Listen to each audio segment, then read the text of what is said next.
welcome to another episode of Conversations and Connections, a podcast produced by the Family Crisis Center of East Texas.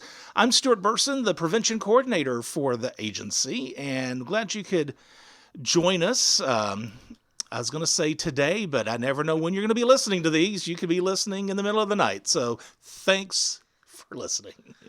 With me today, Kelly Carver. Hey, Kelly. Hi. Kelly works for the agency. Tell us what you do for the agency. We were talking about this, a little inside info. We were talking about this actually before we were about to press record because right now you just do a number of things, right? I do. Actually, I've accepted the position of the Victim Services Coordinator, which actually houses out of our Nacogdoches office. But I'm still working my legal advocate position, which actually houses in our Angelina County office. So I'm kind of doing a little bit of both things. Okay, well, that's fair enough. Yes. Fair enough. So we're recording this today on a Monday, and I was on vacation last week. Didn't do a darn thing. Well, I went to Houston for one day to see a friend of mine. But we're off from the weekend. Did you do anything fun over the weekend? Yeah, I went to the lake and I visited with some family and we played cards and just had a good old time. Well, awesome. Okay. Any good movies or anything or TV shows you're into right now? Or God, this is get to know Kelly. Yes. This is get to know Kelly moment right now. Let's see. TV shows. You know what? I'm an oldie but goodie. I like my Grey's Anatomy. So. Oh wow. Okay. It's old, but I like it. It's still going on though, right? It's still near. So I wouldn't consider it old. Yeah. So let's talk about the issue of domestic violence. October is Domestic Violence Awareness Month, and could you estimate, I guess, about how many domestic violence cases do you receive, let's say, in a span of a month?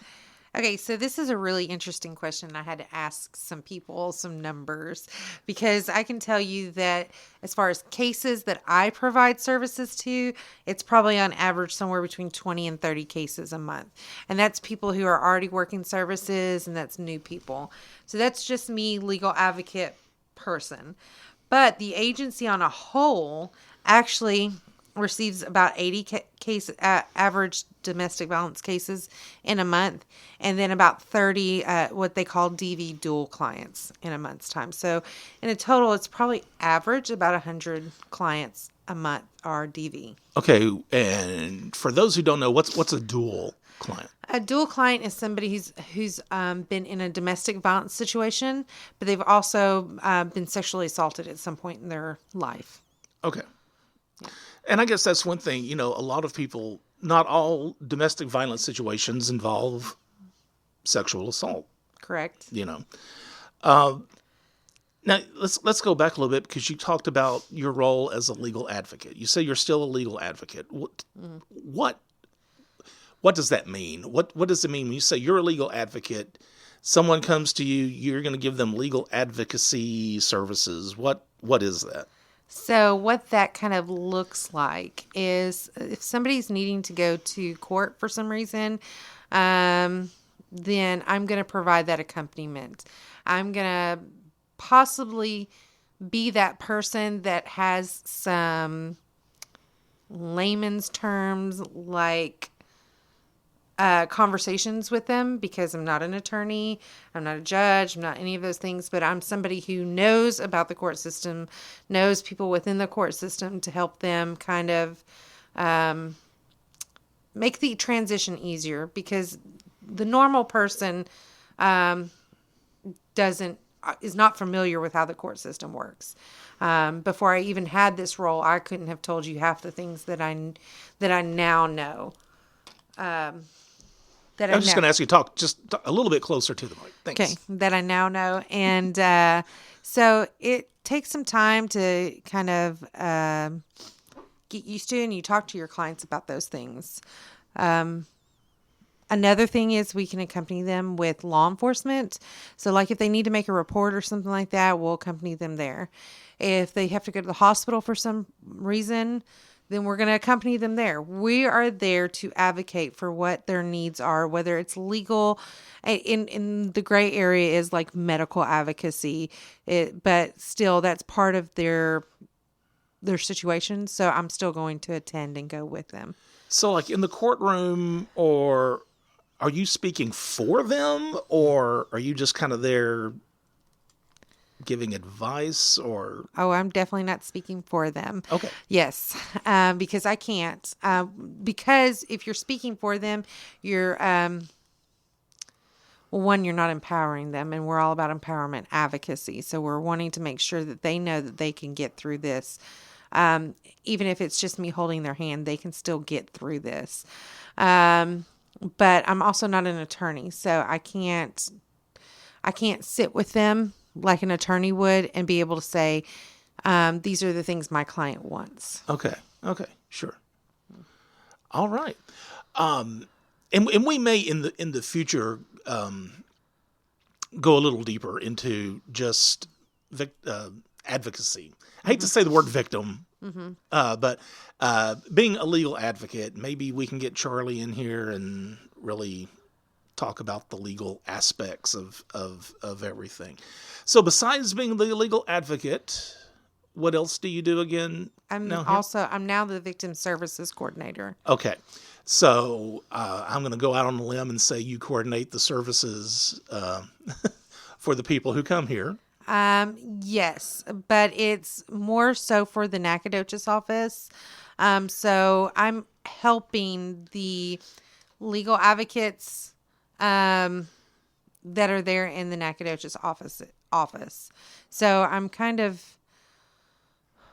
it's not really training, but I'm the person that they can come to and they can talk to if they need assistance. Okay. With working through their legal advocacy, or it's also like a supervisory role. So I'm making sure that, I's are dotted and T's are crossed. Okay. So let's, I guess, kind of take maybe a situation. Someone is a survivor of a domestic violence situation, and they come to the Family Crisis Center for help. Okay. What exactly is the process that someone goes through if they do need services? What do they need to do first? And if you don't mind, just kind of talk the steps along the way of what they go through here. Okay, I can do that. So, this is really like a two-part question. We can have somebody that can just walk through our front doors and say they need services. If we'll do an assessment on them, find out what their situation is. If we can provide them with services that day, we'll do what's called an intake, where we go over, what services that the Family Crisis Center actually provides to our clients. Or if they're calling us over the phone, like on a hotline call, the same thing. We're going to assess them, see what they're needing, how we might be able to help them. Then we might schedule them for an intake, or they may need, and then really like almost the flip side of this is if they need shelter, then we're going to try to immediately meet their needs, and figure out, how we can get them into the shelter, what we can coordinate, things like that. Then once they do the intake process, then they've heard all of our services, basically. They've decided what they want to do moving forward with our agency. And then they could see a legal advocate, or they could just attend counseling, or they could just need shelter. It's just depending, or they can need all those three things. So it really just, whatever happens in the assessment and then the intake is what determines what services we provide to them. When you do an assessment, about how long does that take? When someone comes in, I need services, you have to assess the situation. Mm-hmm. What does that, and without obviously divulging anything that doesn't need to be divulged, but what are you trying to find out? So it could be anywhere from 5 to 15 minutes. It could be longer than that. I've had assessments take longer than that, because when you start to ask a person their situation, what's going on, and they start talking, then they start talking, and you just wait until you hear it all. And then they could say, when they're talking to you, exactly what is needed. But I mean, of course, we're the Family Crisis Center. So, I mean, we help victims of domestic violence and sexual assault. And we are helping victims of human trafficking now also. So we're at least need them to meet one of those three things. They're either a victim of domestic violence, they're a victim of sexual assault, or a human trafficking victim. So, Okay. All right. And I guess everybody's different. Some people probably have no problem at all telling you everything that's going on in their life, that and what they're here for. Mm-hmm. And I'm sure others may not be so forthcoming with maybe the information you need to know, and you may have to work it out of them. Work it out. Yes. Yeah. Yeah. Yeah. And that happens sometimes too. So, there's no right or wrong questions. It's what I tell everybody. You just start asking the questions. So you just, how can I help you? And then they tell you what they're needing. Okay. Well, and then if you're not hearing what you think you need to be hearing, then you might try to rephrase the question. What is your situation right now? What are you going through? You just got to work it and figure out what's the right question. And of course, if they never meet that, or if they're just saying, I don't know, if like I need just some furniture, and, I'm just, looking for furniture for my apartment, you might realize that it's not ever going to be that situation or something. You know what I'm saying? It's just, it's asking the right questions to elicit the right answer. Right. Yeah. Do you ever see people who've been here before? Yes. And if they've been here before, I guess it's a new situation, so you have to do the intake all over again? It could be a new situation, or it could be the same situation. It's just that because statistically speaking, it takes a woman, and if we're just talking about women, statistically speaking, it takes a woman 7 to 8 times to really leave. So the first time that they show up, or the first time that we may see them, they may not be ready. And we've at least told them what services that we can provide to them. And maybe they've met with a legal advocate, and they've talked to that legal advocate, and they at least know some of the services that we can provide to them. And so they've got an idea of what they can plan kind of in their head. And let's say we don't see them for 6 months down the road, and then 6 months down the road, they have another incident with the same person. Then now they know kind of what to expect, and they can come back and they can start receiving services. Not every time does it warrant a new intake. Sometimes it's just updating services and, moving forward with what's going on. Now, granted, sometimes it can be those that come back and it's somebody completely different. And that, again, is not about doing another intake. It's about doing different paperwork. It's weird, but it's about doing different paperwork. Sure. Does it ever professionally get frustrating when you see repeat people come in, and I'm thinking you're probably saying to yourself, why are you still in this relationship? You need to get out. I know you probably can't tell them that, or maybe you can. I don't know. I'm not on that side of everything. We, as advocates, we try not to ask the question why, simply because, and that's also part of our contract also, or our client contracts are trying not to ask the questions why for our victims and survivors it's a very damaging question. Now, again, as the person, we're probably already questioning ourselves in our head. Yes, why is this going on and whatnot? But I'm never going to, as an advocate, and I would never have another advocate actually question them. Why are they coming back, so to speak?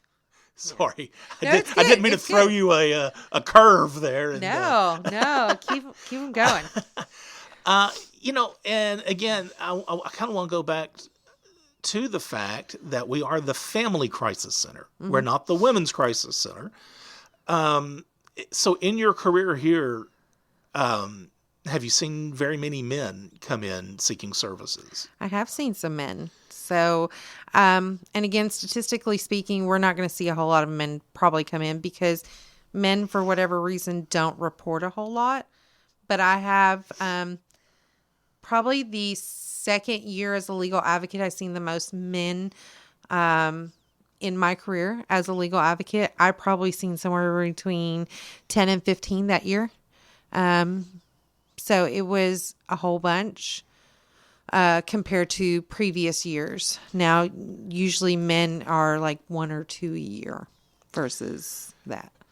Do you take a different approach when talking to a male survivor? Because it's like you said, I think, again, this is Stuart saying, I think, there's probably more male victims male survivors out there, but I think, like you said, men are going to be less likely to report, whether it's from embarrassment or shame, or whatever. So when you have a male that finally has the courage to come here and ask for help, do you approach a man different than a woman when you're doing an intake? I try not to approach them terribly different, but men and women's emotional levels are kind of different. I don't want to step on anybody's toes, but I mean, Stuart, you are a man. I mean, I would think you would approach something differently than I would, so to speak. Sure. So, I mean, I try to just, I'm a jumper inner, if that's a word. So I'm just an all in type of person. So I'm going to take both survivors, male and female, and we're just going to figure out what we need to do and just go forward. But there is different levels of a female in crisis and a male in crisis.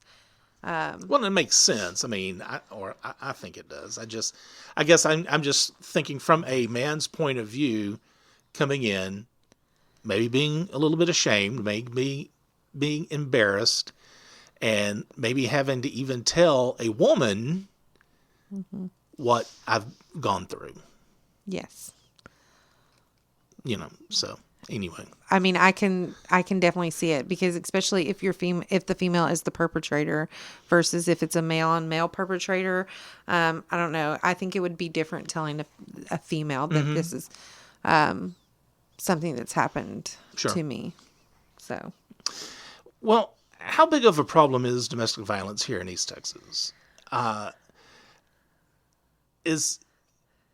people willing to accept the fact that domestic violence is going on here? I think a lot of times people want to say, oh, well, that's not happening in my neighborhood, or that doesn't happen here in our community. When it good and well does. I think that's a great statement. Actually, I pondered this for a little bit because I would say that domestic violence here is probably just as big as if you would find it in a big city, proportionate wise. Like even in a larger city, you're going to find tons of cases of domestic violence, but that's because it's a larger city. So there's more people reporting and things like that. But this is rural East Texas. Is definitely smaller. And so some people don't want to report. Going back to that embarrassment or shame, especially if you come from a small town where everybody knows everybody, and you don't want to report because that may have been the football star, or I might have been the cheerleader, it just could be anything. But with small towns, I think it's different. There's a different mentality for our victims or survivors about reporting. There's a whole lot more that's just added onto it versus maybe a big city where the same amount of numbers is going on. It's just that you may not know the person sitting next to you. Sure. Or I think of, the well-known, high-profile person.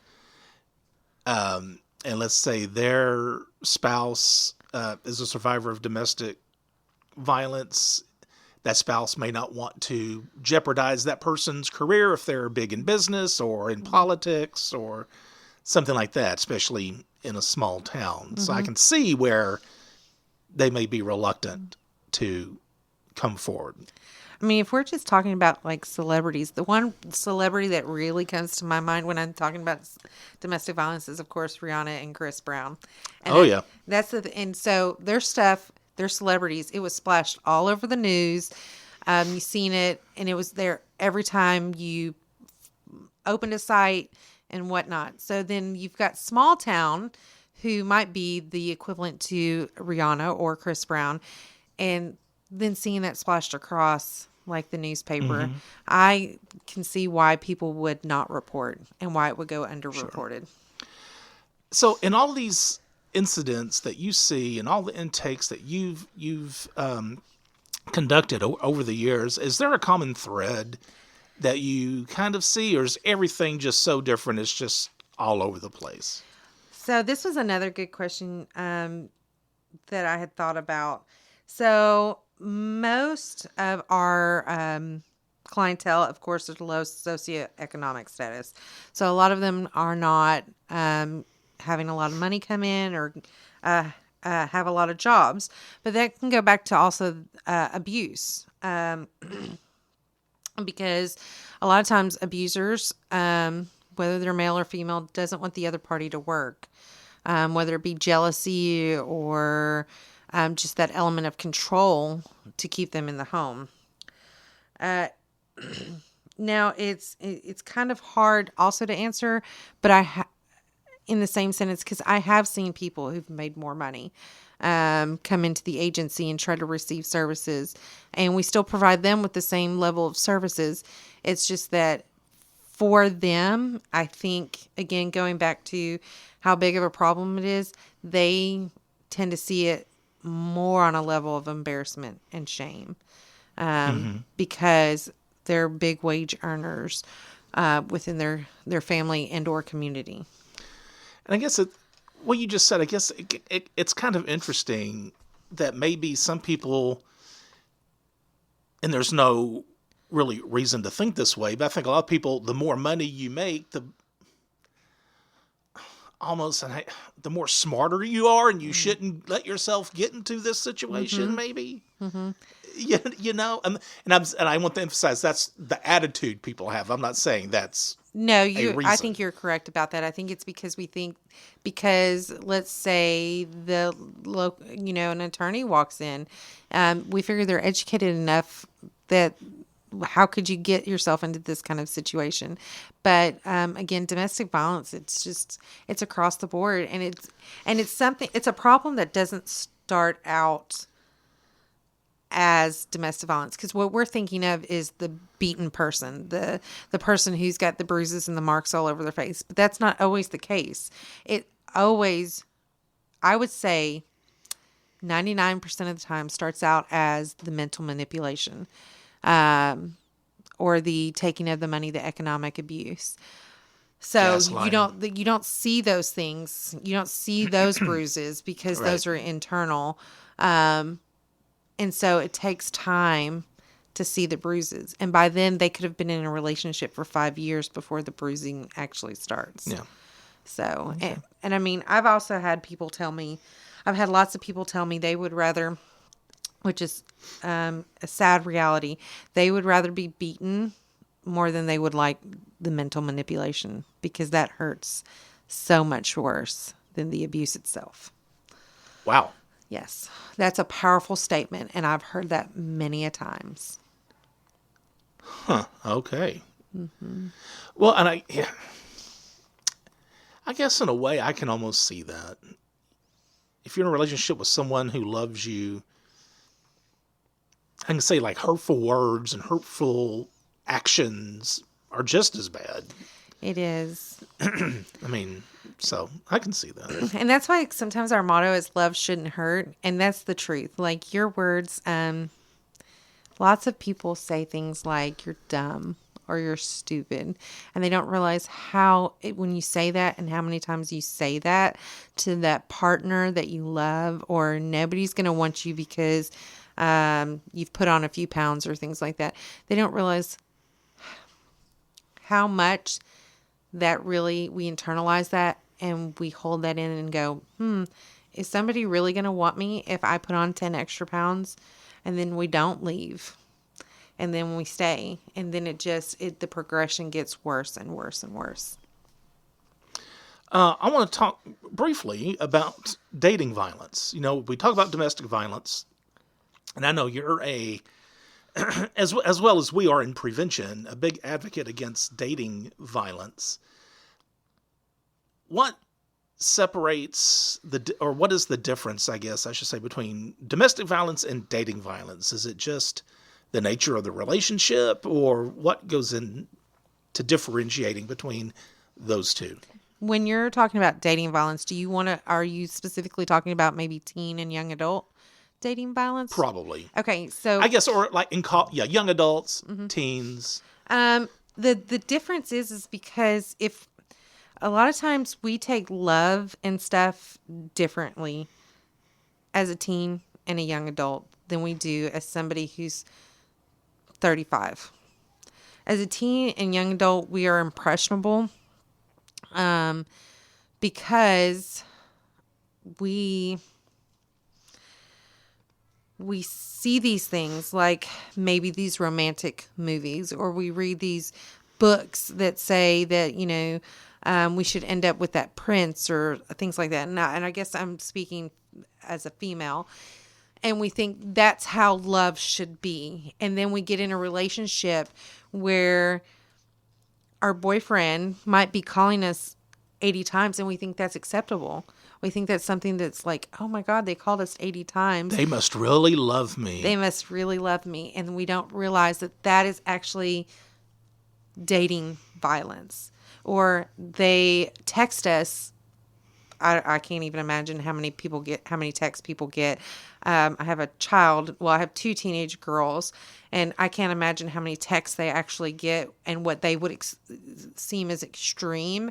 But I would say probably more than 100 texts in a day would probably be pretty extreme. But you don't know. But it's also the nature of what's in those texts, like the "where are yous" or "what are you doing" or "who are you with." The constant need to keep tabs on your significant other is big within teen and young adult dating violence. And they don't see that as a problem. They see that as, oh, they love me because they're concerned about where I'm at and what's going on. And that's not always the truth. If you're in a good, healthy relationship, that person's going to trust that when you say, hey, I'm going to go hang out with my girlfriends, that's what's going to happen. And that's what should happen. Sure. Okay. So. All right. Is there one particular success story that you can share? Okay. So I thought about this long and hard. So I really want to talk about this one. So there are different degrees of success when it comes to survivor stories. A lot of people think it's the person that just, maybe got the protective order or got out. But it could be those things. I would characterize any forward movement for our individuals who have been in a relationship as a success. So that means, like, I've talked to several people who've never gotten counseling, but now they're in counseling. That counseling's helping. That to me is success. Or that individual who just needed a home and a job so that they could be in their own home without somebody controlling them or their finances as success. So it's anytime, whatever their goal is, and they've done it and they've accomplished it, I see that as a success. As the legal advocate, we do support groups, and last year I really talked about goals and things like that. And those goals, and I talk about the small goals because a lot of times people want the big goals, which is, I want to get that house, but how do you get to that house? So whatever you can check off for that day, such as I went and I applied for 5 jobs, that is a goal and that is successful. just the fact that you got up, got dressed, and went out and applied for 5 jobs is success.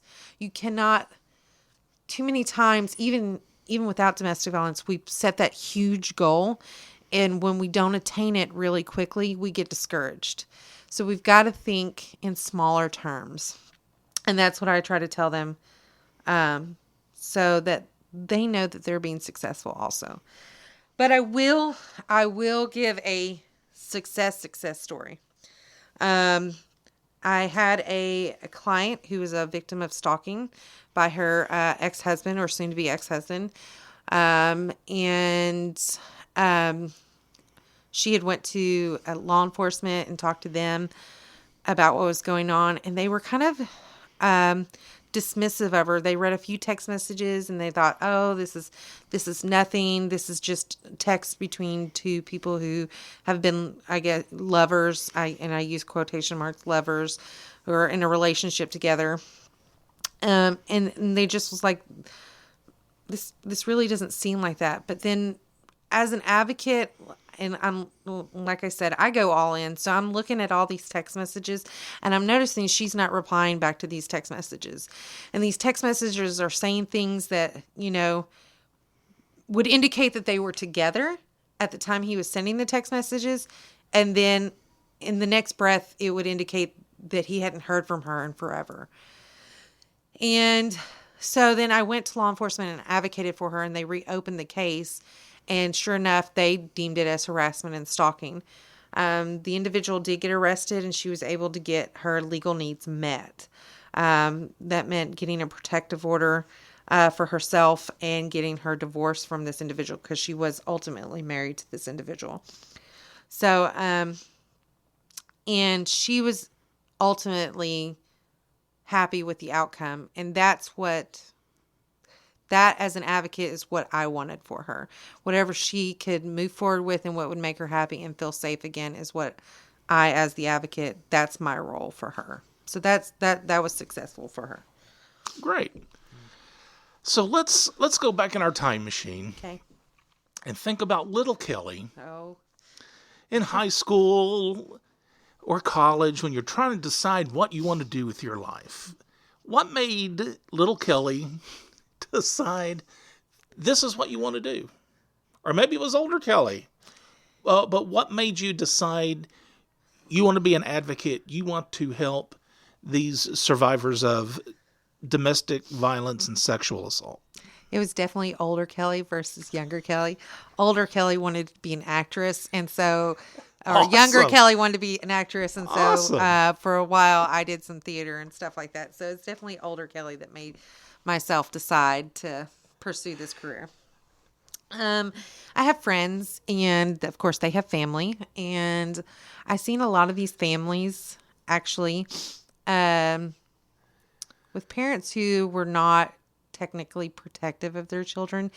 And honestly, I wanted to do child protective services. So I went into social work for the main reason to do child protective services.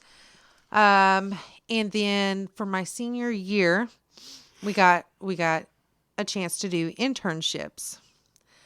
And the CPS, there was only 2 that you could get placed, and CPS took 2, and I wasn't one of those 2. And I knew I wanted to work with families and I wanted to work with children. Those 2 things I did know. And they placed me here at the agency. And it was to me, the single best thing that they could have done. That I was passed over for child protective services and that I was placed here. It allowed me to really kind of open up and see that there are, these things happening in the world, that they do happen to different families. They happen to families here. They happen to families everywhere. And I just knew I could still advocate for children and for families here at this agency. And I knew I wanted to do it. Like, I had this driving passion that I wanted to do this versus actually anything else. And so the position actually came available, and I filled out for it, and here I am, working with, we say victims because you fall victim to domestic violence or sexual assault, things like that, but you are really a survivor. And the one thing that I want people to take home with them, that you start to become a survivor the minute you move yourself forward. So whether it's picking up that phone and making that phone call, and you may never receive services with us, but it's picking that phone up, or it's walking through that front door, you're becoming that survivor because you're making the decision that you're no longer going to be in this situation anymore. I want to ask you one more thing before we wrap up. In a day's time or in a week, I can only imagine the stories you hear, the people you meet, the situations that these folks are in. What do you do at the end of a day? How do you deal with everything, all the trauma and everything that you hear about? How do you decompress, I guess may be the right word, at the end of the day? What do you do? It's a whole bunch of things.